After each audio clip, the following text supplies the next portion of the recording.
शुक्लाम्बरधरं विष्णुं शशिवर्णं चतुर्भुजं प्रसन्नवदनं ध्यायेत् सर्वविघ्नोपशान्तये। व्यासं वसिष्ठनप्तारं शक्तेः पौत्रमकल्मषं पराशरात्मजं वन्दे शुकतातं तपोनिधिम्। व्यासाय विष्णुरूपाय व्यासरूपाय विष्णवे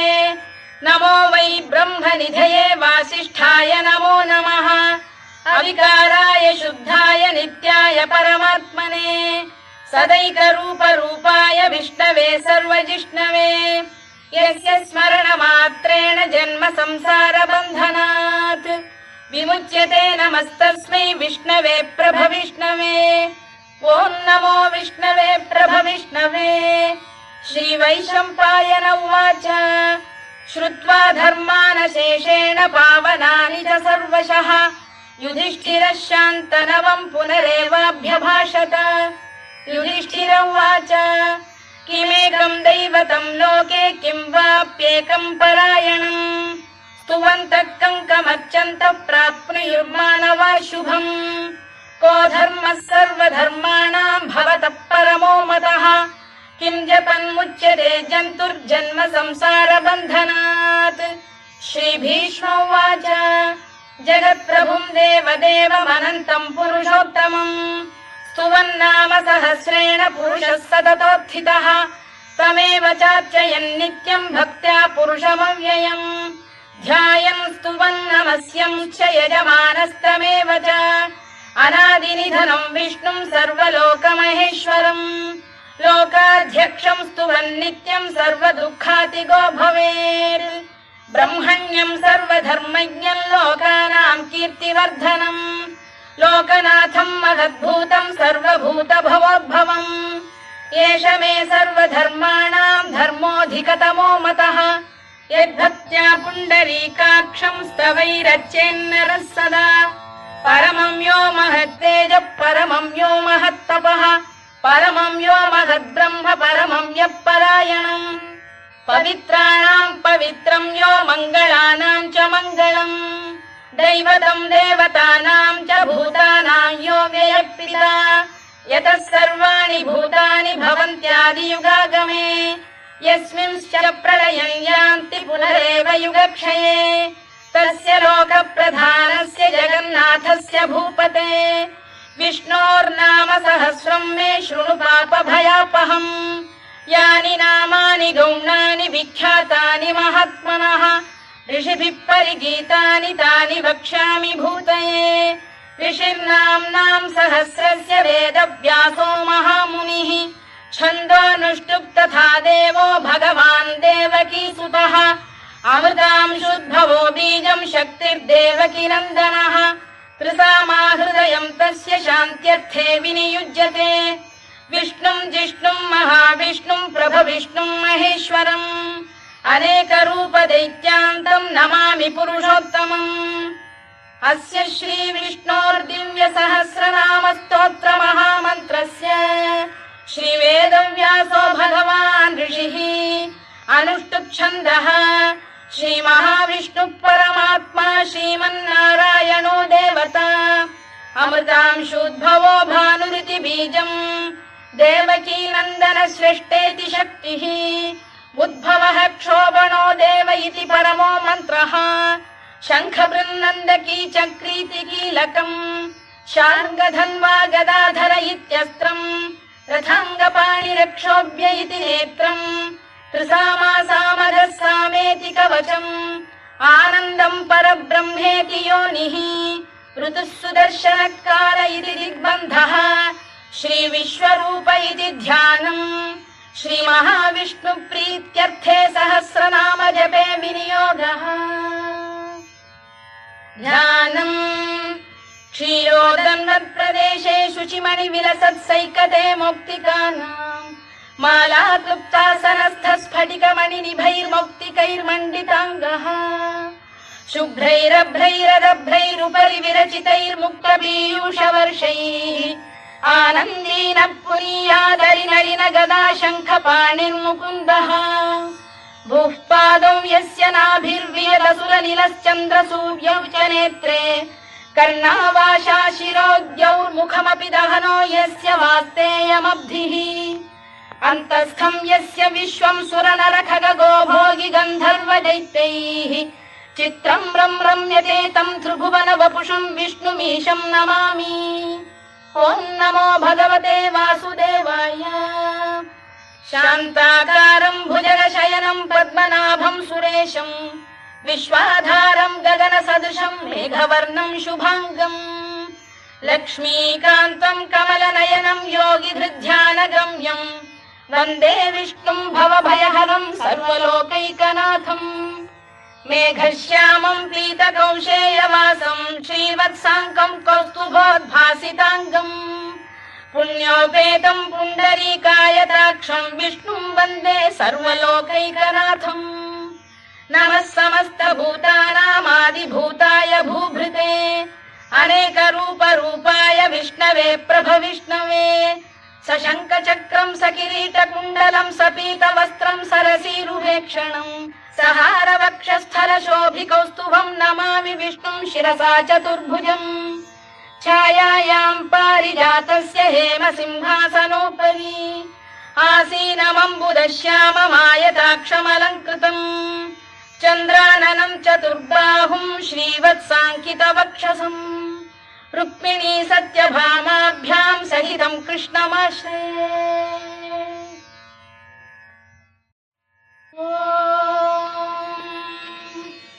विश्वं विष्णुर्वषत्कारो भूतभव्य भवत्प्रभुः भूतभृद्भावो भूतात्मा भूतभावनः भूतात्मा परमात्मा च मुक्तानां परमागतिः अव्ययः पुरुषः साक्षी क्षेत्रज्ञोऽक्षर एव च योगो योगविदां नेता प्रधानपुरुषेश्वरः नारसिंहवपुः श्रीमान् केशवः पुरुषोत्तमः सर्वशर्व शिवस्थाणुर्भूतादिर्निधिरव्ययः सम्भवो भावनो भर्ता प्रभवः प्रभुरीश्वरः स्वयंभूः शम्भुरादित्यः पुष्कराक्षो महास्वनः अनादिनिधनो धाता विधाता धातुरुत्तमः अप्रमेयो ऋषिकेशः पद्मनाभोऽमरप्रभुः विश्वकर्मा मनुस्पष्टा स्थविष्ठस्थविरो ध्रुवः अग्राह्यः शाश्वतः कृष्णो लोहिताक्षप्रदर्दनः प्रभूतस्त्रिककुब्धाम पवित्रम् मङ्गलम् परम् ईशान प्राणद प्राणो ज्येष्ठः श्रेष्ठः प्रजापतिः हिरण्यगर्भो भूगर्भो माधवो मधुसूदनः ईश्वरो विक्रमी धन्वी मेधावी विक्रमक्रमः अनुत्तमो दुराधर्षः कृतज्ञः कृतिरात्मवान् सुरेशः शरणं शर्म विश्वरेताः प्रजाभवः अधः संवत्सरो व्याल प्रत्ययः सर्वदर्शनः अजः सर्वेश्वरः सिद्धः सिद्धिः सर्वादिरच्युतः वृषाकपिरमेयात्मा सर्वयोगविनिसृतः वसुर्वसुमनः सत्यः समात्मा संमितः समः अमोघः पुण्डरीकाक्षो वृषकर्मा वृषाकृतिः रुद्रो बहुशिरा बभ्रुर्विश्वयोनिश्चुतिश्रवाः अमृतः शाश्वतस्थाणुर्वरारोहो महातपाः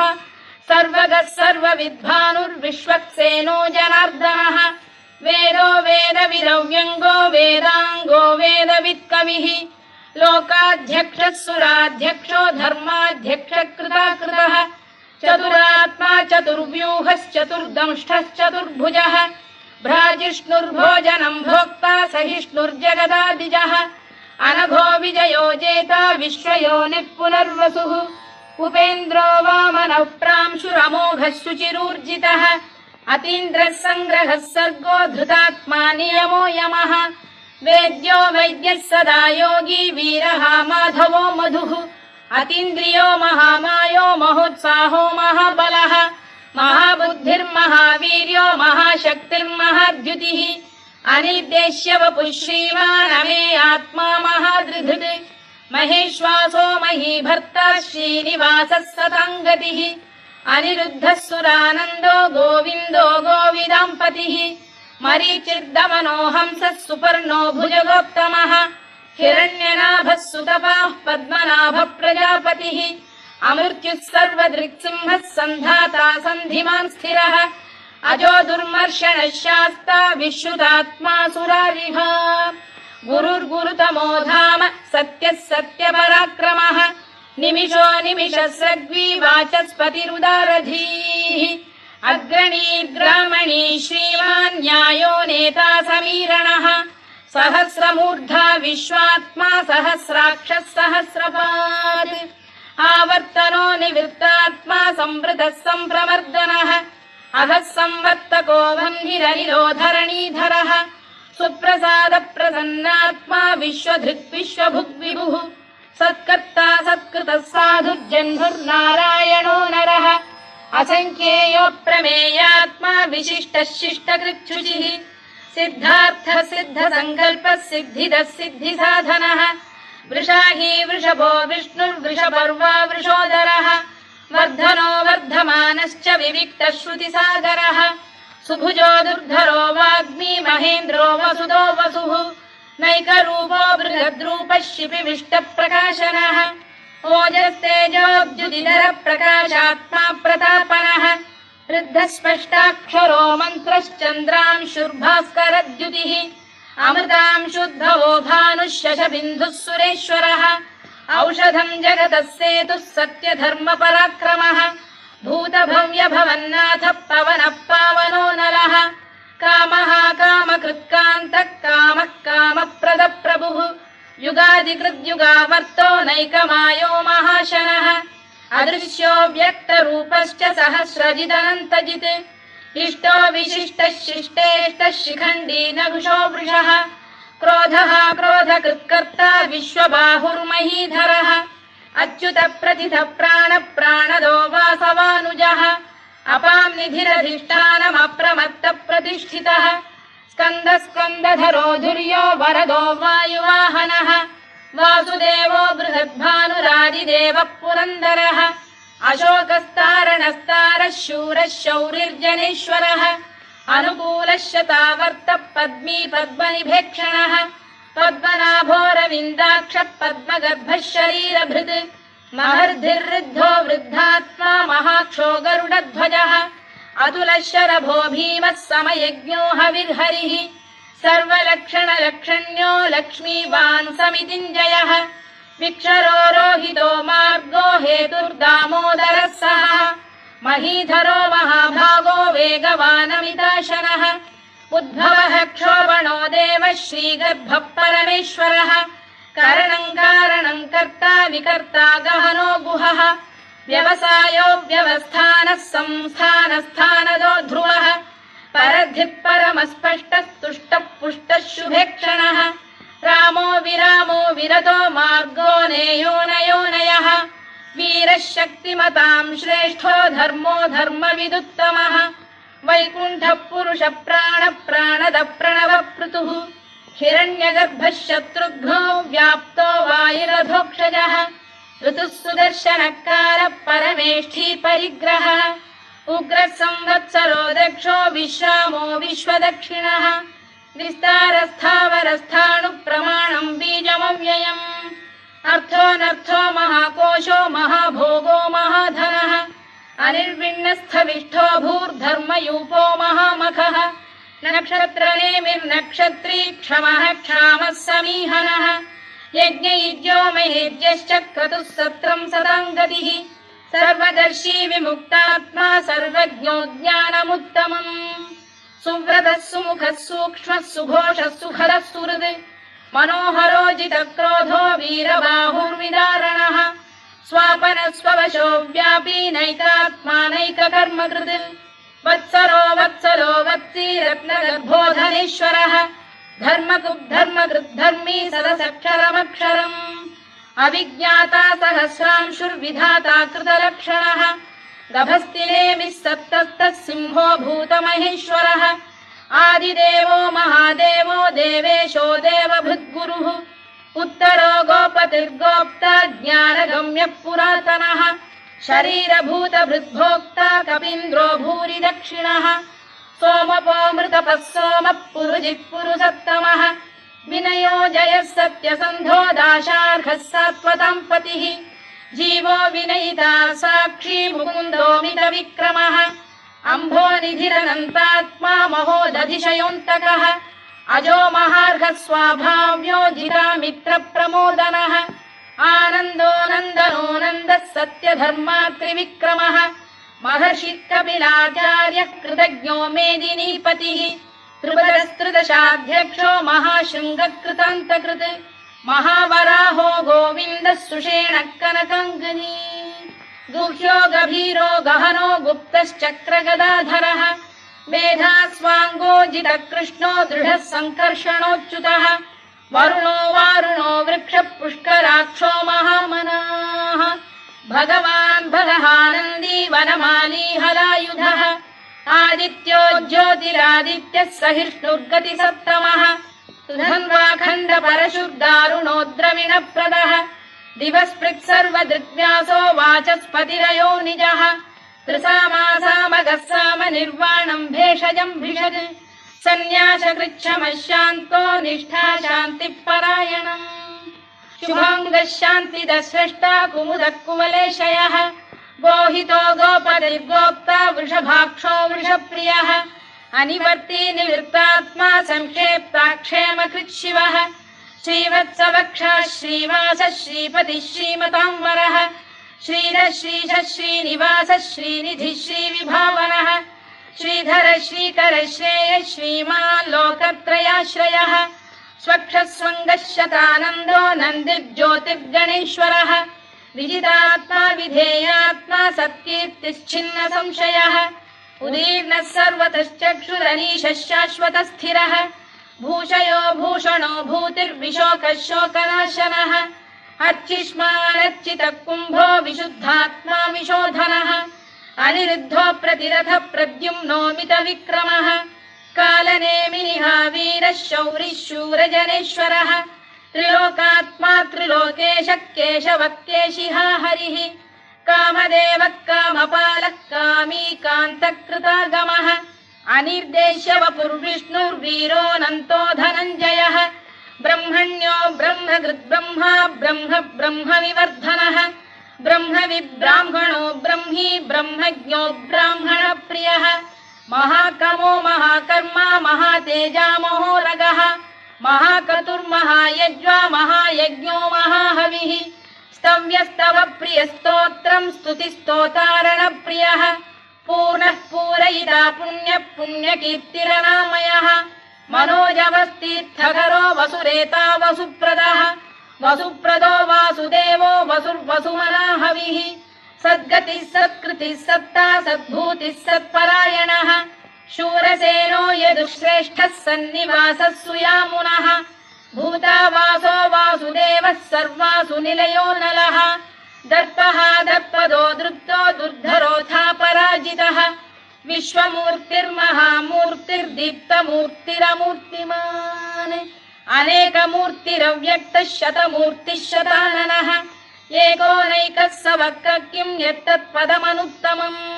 लोकबन्धुर्लोकनाथो माधवो भक्तवत्सलः सुवर्णवर्णो हेमाङ्गो वराङ्गश्चन्दनाङ्गदी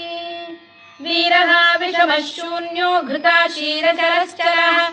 अमानी मानदो मान्यो लोकस्वामी त्रिलोकधृत् सुमेधा मेधजो धन्यः सत्यमेधाधराधरः तेजो वृषोद्युतिधरः सर्वशत्रभृताम्बरः प्रग्रहो निग्रहो व्यग्रो नैकशृङ्गो गदाग्रजः चतुर्मूर्तिश्चतुर्बाहुश्चतुर्व्यूहश्चतुर्गतिः चतुरात्मा चतुर्भावश्चतुर्वेदविदेकपात् समावर्तो निवृत्तात्मा दुर्जयो दुरतिक्रमः दुर्लभो दुर्गमो दुर्गो दुरावासो दुरारिः शुभाङ्गो लोकसारङ्गः स्तुतन्तु वर्धनः इन्द्रकर्मा महाकर्मा कृतकर्मा कृतागमः उद्भवः सुन्दरः सुन्दो रत्ननाभः सुलोचनः अर्को वाजसनः शृङ्गी जयन्तः सर्वविजयी सुवर्णबिन्दुरक्षोभ्यः सर्ववागीश्वरेश्वरः महाह्रदो महागर्तो महाभूतो महानिधिः कुमुदः कुन्दरः कुन्दः पर्जन्यः पावनो निलः अमृताशोऽमृतवपुः सर्वज्ञः सर्वतोमुखः सुलभः सुव्रतः सिद्धः शत्रुजिच्छत्रुतापनः न्यग्रोधोदुम्बरोश्चतश्चाणूरा सान्ध्रनिषूदनः सहस्रार्चिः सप्तजिह्वः सप्तैधा सप्तवाहनः अमूर्तिरनघोचिन्त्यो भयकृद्भयनाशनः अणुबृहत्कृशस्थूलो गुणभृन्निर्गुणो महान् अधृतस्वधृतस्वास्य प्राग्वंशो वंशवर्धनः धारभृत्कथितो योगी योगीशः सर्वकामदः आश्रमश्रमणः क्षामः सुपर्णो वायुवाहनः धनुर्धरो धनुर्वेदो दण्डो दमयिता दमः अपराजितः सर्वसहो नियन्ता नियमो यमः सत्त्ववान् सात्विकः सत्यः सत्यधर्मपरायणः अभिप्रायप्रियार्होः प्रियकृत्प्रीतिवर्धनः विहाय सगदिर्ज्योतिः सुरुचिर्पुतभुग्विभुः रविर्विरोचनः सूर्यः सविता रविलोचनः अनन्तो हुतभुग्भोक्ता सुखदो नैकजोऽग्रजः अनिर्विण्णः सदामर्षी लोकाधिष्ठानमद्भुतः सनातनतमः कपिलः कपिरव्ययः स्वस्तिदः स्वस्तिकृत् स्वस्ति स्वस्ति भुक् स्वस्ति दक्षिणः आरौद्रः कुण्डली चक्री विक्रम्यूर्जितशासनः शब्दातिगः शब्दसः शिशिरः शर्वरीकरः अक्रूरपेशलो दक्षो दक्षिणः क्षमिणाम्बरः विद्वत्तमो वीतभयः पुण्यश्रवणकीर्तनः उद्धारणो दुष्कृतिः पुण्यो दुःस्वप्ननाशनः वीरः रक्षणः सन्तो जीवनपर्यवस्थितः अनन्तरूपोऽनन्तः श्रीर्जितमन्युर्भयापहः चतुरश्रो गभीरात्मा विदिशो व्यादिशो दिशः अनादिर्भूर्भुवो लक्ष्मी सुवीरो रुचिराङ्गदः जननो जनजन्मादिर्भीमो भीमपराक्रमः आधारनिलयो धाता पुष्पहास प्रजागरः ऊर्ध्वरः सत्पथाचार प्राणद प्रणवप्रणः प्रमाणं प्राणनिलय प्राणभृत्प्राणजीवनः तत्त्वं तत्त्वविदेकात्मा जन्म मृत्युजरातिगः भूर्भुवः स्वस्तरुस्तारः सविता प्रपितामहः यज्ञो यज्ञपतिर्यज्वा यज्ञाङ्गो यज्ञवाहनः यज्ञभृद्यज्ञकृद्यज्ञी यज्ञभुग्यज्ञसाधनः यज्ञान्तकृद्यज्ञदुह्यमन्नमन्नाद एव च आत्मयोनिः स्वयं जातो वैखानः सामगायनः देवकीनन्दनः स्रष्टा क्षितीशः पापनाशनः शङ्खबृन्नन्दकी चक्री शार्ङ्गधन्वा गदाधरः रथाङ्गपाणिरक्षोभ्यः सर्वप्रहरणायुधः सर्वप्रहरणायुध ॐ नम इति वनमाली गरीशाङ्गी शङ्खी चक्री च नन्दकी श्रीमान्नारायणो विष्णुर्वासुदेवोऽभिरक्षतु वनमाली गरीशाङ्गी शङ्खी चक्री च नन्दकी श्रीमान्नारायणो विष्णुर्वासुदेवोऽभिरक्षतु वनमाली गरीशाङ्गी शङ्खी चक्री च नन्दकी श्रीमान्नारायणो विष्णुर्वासुदेवोऽभिरक्षतु इतीदं कीर्तनीयस्य केशवस्य महात्मनः नाम्नां सहस्रं दिव्यानामशेषेण प्रकीर्तितम् य इदं शृणुयात् नित्यं यश्चापि परिकीर्तयेत् नाशुभं प्राप्नुयात् किञ्चित् सोमुत्प्रेह च मानवः वेदान्तको ब्राह्मणः स्यात् क्षत्रियो विजयी भवेत् वैश्यो धनसमृद्धः स्यात् शूद्रः सुखमवाप्नुयात् धर्मार्थी प्राप्नुयात् धर्ममर्थार्थी चार्थमाप्नुयात् कामानवाप्नुयात् कामी प्रजार्थी चाप्नुयात् प्रजाम् भक्तिमान् यः सदोत्थाय शुचिस्तद्गतमानसः सहस्रं वासुदेवस्य नाम्नामेतत्र कीर्तयेत् यशः प्राप्नोति विपुलं याति प्राधान्यमेव च अचलां श्रियमाप्नोति श्रेयः प्राप्नोत्यनुत्तमम् न भयं क्वचिदाप्नोति वीर्यं तेजश्च विन्दति भवत्य रोगोद्युतिमान् बलरूपगुणान्वितः रोगार्तो मुच्यते रोगात् बद्धो मुच्येत बन्धनात् भयान्मुच्येत भीतस्तु मुच्येतापन्न आपदः दुर्गाण्यतितरत्याशु पुरुषः पुरुषोत्तमम्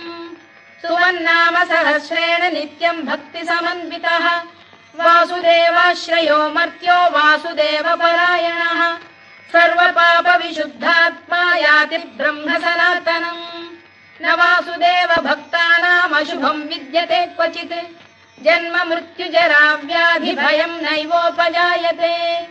इमं स्तवमधीयानः श्रद्धा भक्ति समन्वितः युज्येतात्मसुखक्षान्तिः श्रीधृतिस्मृतिकीर्तिभिः न क्रोधो न च मात्सर्यं न लोभो न शुभामतिः भवन्ति कृतपुण्यानां भक्तानां पुरुषोत्तमे द्यौसचन्द्रार्कनक्षत्राखं दिशो भूर्महोदधिः वासुदेवस्य वीर्येण विधृतानि महात्मनः ससुरासुरगन्धर्वं स यक्षोरगराक्षसम् जगत्वशे वर्ततेदं कृष्णस्य सचराचरम् इन्द्रियाणि मनो बुद्धिः सत्त्वं तेजो बलं धृतिः वासुदेवात्मकान्याहुः क्षेत्रं क्षेत्रज्ञ एव च सर्वागमानामाचार प्रथमं परिकल्पते आचार प्रभवो धर्मो धर्मस्य प्रभुरच्युतः ऋषयः पितरो देवा महाभूतानि धातवः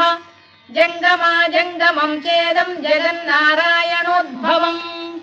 योगो ज्ञानं तथा साङ्ख्यं विद्या शिल्पादिकर्म च वेदाः शास्त्राणि विज्ञानमेतत् सर्वं जनार्दनात् एको विष्णुर्महद्भूतं पृथग्भूतान्यनेकशः त्रीन् लोकान् व्याप्य भूतात्मा भुङ्क्ते विश्वभुवव्ययः इमं स्तवं भगवतो विष्णोर्व्यासेन कीर्तितम् पठेद्य इच्छेत् पुरुषः श्रेयत् प्राप्तुं सुखानि च विश्वेश्वरमजं देवं जगतः प्रभुमव्ययम् भजन्ति ये पुष्कराक्षं न ते यान्ति पराभवम् न ते यान्ति पराभवम् ओन्नम इति अर्जुनोवाच पद्मपत्र विशालाक्ष पद्मनाभसुरोत्तमा भक्तानामनुरक्तानां त्राता भव जनार्दन श्रीभगवानुवाच यो मां नाम सहस्रेण स्तोतुमिच्छति पाण्डव सोऽहमेकेन श्लोकेन स्तुत एव न संशयोऽन्नम इति व्यास उवाच वासनाद् वासुदेवस्य वासितं भुवनत्रयम् सर्वभूतनिवासोऽसि वासुदेव नमोऽस्तु ते वासुदेव नमोऽस्तु ते ओन्नम इति पार्वत्युवाच केनोपायेन लघुना विष्णोर्नाम सहस्रकम् पठ्यते पण्डितैर्नित्यं श्रोतुमिच्छाम्यहं प्रभो ईश्वर उवाच श्रीराम राम रामेति रमे रामे मनोरमे सहस्रनाम तत्तुल्यं राम नाम वरानने श्रीराम राम रामेति रमे रामे मनोरमे सहस्रनाम तत्तुल्यं राम नाम वरानने श्रीराम राम रामेति रमे रामे मनोरमे सहस्रनाम तत्तुल्यं राम नाम वरानने राम नाम वराननमोन्नम इति ब्रह्मोवाच नमोऽस्त्वनन्ताय सहस्रमूर्तये सहस्रपादाक्षि शिरोरुबाहवे सहस्रनाम्ने पुरुषाय शाश्वते सहस्रकोटियुगधारिणे नमः सहस्रकोटियुगधारिणे नमः ओन्नम इति सञ्जय उवाच यत्र योगेश्वर कृष्णो यत्र पार्थो धनुर्धरः तत्र श्रीर्विजयो भूतिर्ध्रुवा नीतिर्मतिर्मम श्रीभगवानुवाच अनन्याश्चिन्तयन्तो मां ये जनाः पर्युपासते